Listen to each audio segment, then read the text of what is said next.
Fidel Castro was one of the most divisive leaders of the modern era. He told a summit of Latin American presidents in 2006, "I'm really happy to reach 80. I never expected it, not least having a neighbor, the greatest power in the world, trying to kill me every day." Throughout Castro's reign, world leaders both supported and condemned his leadership. In 1962, then US President John F. Kennedy described Castro as not just another Latin American dictator, a petty tyrant bent merely on personal power and gain. His ambitions extend far beyond his own shores.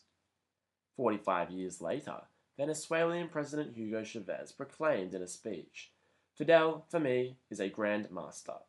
A wise man should never die. A man like Fidel will never die because he will always be part of the people." In 1991, Nelson Mandela endorsed the controversial Cuban leader, publicly declaring, "From its earliest days, the Cuban Revolution has been a source of inspiration for all those who value freedom. We admire the sacrifices of the Cuban people in maintaining their independence and sovereignty in the face of the vicious imperialist and orchestrated campaign to destroy the awesome force of the Cuban Revolution."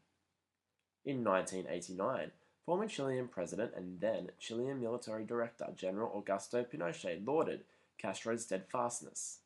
He described Castro as "a man of great charisma. He's brave, Fidel Castro, a politician with an iron fist. He stays strong." Canadian Prime Minister Pierre Trudeau was the first Western leader to visit Castro's Cuba. He did so in the midst of the Cold War in 1976 and concluded his public address by shouting, "Long live Prime Minister Fidel Castro."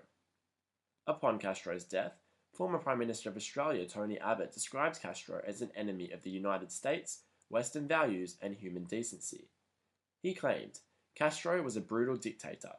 He killed thousands of people. He reduced his country to abject poverty, and frankly, his legacy is a bad one, and certainly not one that should be celebrated in any way." Ahead of his reign, Castro gave an ominous forecast of his Cuban leadership, telling a court in 1953, "Condemn me. It is of no importance.